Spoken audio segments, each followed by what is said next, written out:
I thought that I would make a bit of a video diary of my reading because have found over the last couple of years, as I've been trying to get more into reading and be a bit more purposeful with my time, um, that I have read a lot of books. Well, not a lot, but over the last couple of years, 40 books, I would say.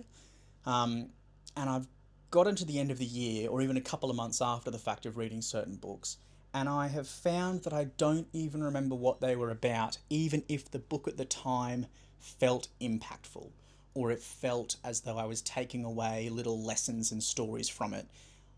After a couple of months, I am just blank on a lot of the stories and a lot of the things that I took away from it. And even if it's a book that I enjoyed at the time, and I remember enjoying it at the time or closing it and thinking, wow, that was really, really good. And they've just escaped me to the point where I don't even remember reading them at some points. Um, so I wanted to make this video as a bit of a video diary of like a monthly recap, even just for myself, just to kind of remind myself of what I've read and what I thought about it at the time. But on the off chance that I do decide to post this and edit it, I thought that I would make sure that it's spoiler free. Just because I thought that it'd be good for people to be able to watch this as sort of book recommendations if they so choose to as well. So I ended up actually getting through 4 books in January of this year, which is a lot for me. I am not normally that much of a reader, and I normally get distracted with a lot of other things, but I had surgery in January, and so I was stuck at home with not much to do, and I thought it's a bit pathetic if I sit at home for a couple of weeks with nothing to do and I actually don't spend any of that time reading. So I did end up doing a fair bit of reading during the month. The first book that I finished is Claire Keegan's So Late in the Day. This is a very small book. It's like 47 pages in the publication that I've got. The only other Claire Keegan book that I've read is Small Things Like These, which isn't this short, but it's still a short book, still a quick read. I read this all in one sitting. It went by very fast, but Claire Keegan is one of those authors who are exceptionally talented at not wasting a word. She really just can sell you a character and ideas very, very quickly with her use of language compared to other authors that I've read and other short stories that I've read. I've read a lot of compilations of short stories in the past. I don't know if you call them compilations. I guess a series of short stories. I've read a lot of books of short stories because I find them easy to get through. I can, sit down, I can commit to reading one short story rather than a couple of chapters. I just find it easier for myself to get through books. And I also like that with like the topic changing. I'm not really someone who enjoys really long books stuck on the same few characters. So the Claire Keegan books have worked really, really well for me because they're not only short so that I don't get distracted very quickly while I'm reading them, but they're also really, really impactful. So this one is basically about a man who is reminiscing and thinking back to a relationship lost. I'm not going to spoil anything, but I guess it's one of those things where he is contemplating on sort of who was in the wrong. Like what did the woman do in the relationship? What did he do in the relationship? And it's very, very clever at unpacking all of that in such a short amount of time. I think it's a book that, even though it's very short, it captures such big themes, especially from a lot of feminist literature around misogyny and relationship standards and, learning your masculine traits from masculine roles in your life, and the negative impacts of that.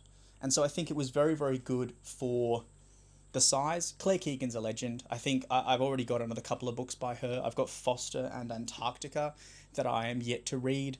As well as another little one, The Forester's Keeper, I think it is. I'm sure I'll probably pick up another one of her books this month. Now that's February, and then probably another one the month after as well. I want to kind of space them out so I don't burn through all of them though, because they are very, very special.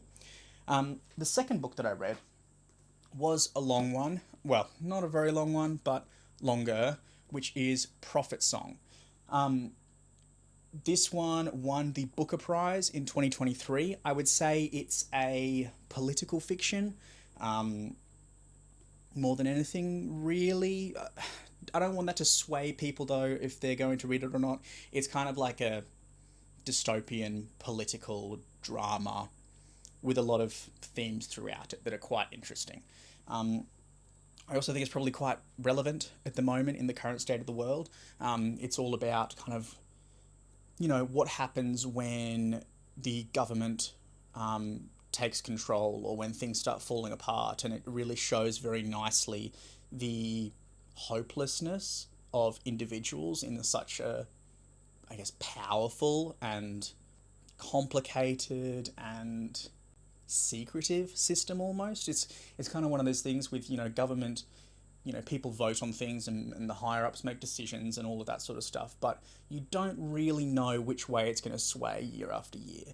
And it's one of those things where the story is a lot of, you don't really know what's going to happen. You don't know where it's going to lead next or what's going to go wrong. So the book is basically about a mother, Eilish, of 4 children in Dublin. And it's about when her husband, who is a trade unionist, disappears after being interviewed by a couple of officers.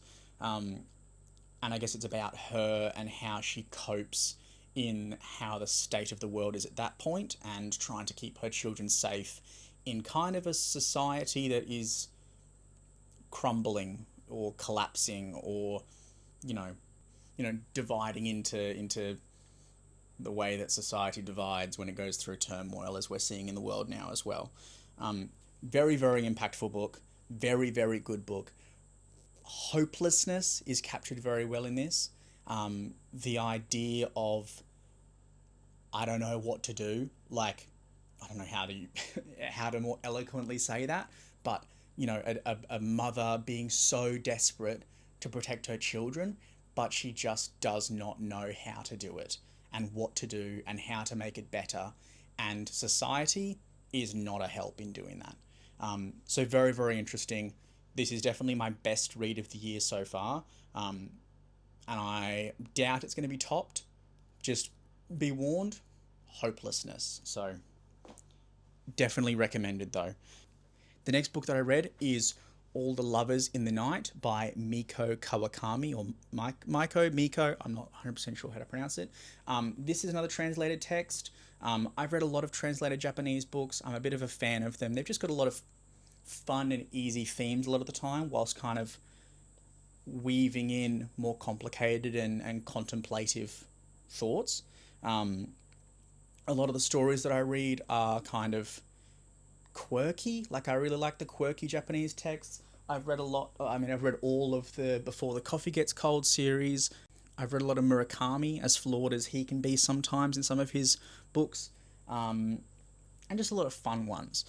This one is less quirky. There's definitely still some themes. I think Japanese translated texts often find a nice way of weaving in little quirks or interesting things into stories that are a bit more slice of life. So I think it captures kind of the day-to-day monotony really well, whilst also bringing in like other meaning and showing different layers to that. So this story is about a woman who is a proofreader of literature, textbooks, books, essays, whatever, for a publishing company. And it's basically about her navigating friendships and relationship, all through the lens of like her, I guess, trauma as a child, and also, I guess, through the monotony and isolation of her role. She does a lot of her role from just working from home or in, an office where she doesn't really make that many friends. And it's about kind of trying to develop friendships and trying to develop a relationship whilst also trying to not develop a relationship. And I think captures very well the feeling of relationships without it being necessarily a romance. I'm not really a romance person, and whilst this does have a lot of themes of that or hints towards that a lot, I wouldn't call it a romance. So if you're not someone who likes a romance like me, if you're someone who isn't super fond of a romance like me, then I think this would suit really well, capturing some of those themes whilst not necessarily going too deep into it and straying away from the individual story of the protagonist. But yeah, very good book. There's a couple of other books by Kawakami that I want to read. There's Heaven, I think, is another one, and Breasts and Eggs. I don't know when I'll read them. I don't own them yet. So I'll get around to that at some point. So the last book that I read of January is called Permafrost by Eva Baltasar. Eva Baltasar is a lesbian author from Catalonia, which is a region of Spain. I don't know if it's part of Spain or if it's its own country, but it's been translated from Catalan by the translator. It's from a series of 3 books called The Triptych. I've read now 2 of the books from it. I read one in January and I've read another one already in this month in February. And then I think the last one that I've got to read is called Mammoth, I believe. I read this one and another book called Boulder, which I'll talk about next month. So the series, I think, is basically 3 stories of lesbian narrators in different walks of life and different stories. I don't know how much is potentially based on the author's life. I don't know if it's in entirely fictitious stories. I've got no idea. So I've gone in completely blind, but both stories so far have been really good. The Permafrost was a very interesting take. So it's basically about a lady who becomes an au pair in Brussels and about the different kind of roles that she takes on. And it's kind of about how she escapes her life from Barcelona, where the character is originally from. It's quite a funny book, I would say. There's a lot of themes in there of, conversations about being a lesbian, or how friends and family and stuff treat people with different sexual or gender identities, and the ways in which they're kind of consistently not necessarily rude, but like oblivious to how they're being perceived. Like, without it being a spoiler, it's like one of those things where, someone breaks up with another woman breaks up with their male partner and then talks to the lesbian narrator about potentially being with a woman. It's kind of like this, it kind of makes fun of the cliche of being a lesbian or being gay, or not identifying with any sexual identity as being a choice. And it kind of mocks some people in a way, and kind of talks about it without really talking about it too much. I think from, talking to friends and stuff like that, or talking to people who are gay or lesbian, it's kind of those like quirky little things where people don't know they're saying something offensive or saying something that's kind of out of pocket, but they actually are. And it's kind of those little funny conversations throughout the book. There are some serious themes in the book. There's, I guess, trigger warning. There is themes of suicidal behaviours and suicidal ideation throughout the stories. But I don't think that takes a primary role. I think it's more so paints a good picture of someone who is going through life and experiencing all these things whilst that impacts them on the side. And I'm sure for someone who has experienced that probably would be triggering, and so maybe avoid it. Have a look. I'm sure there's people that can explain it better than me.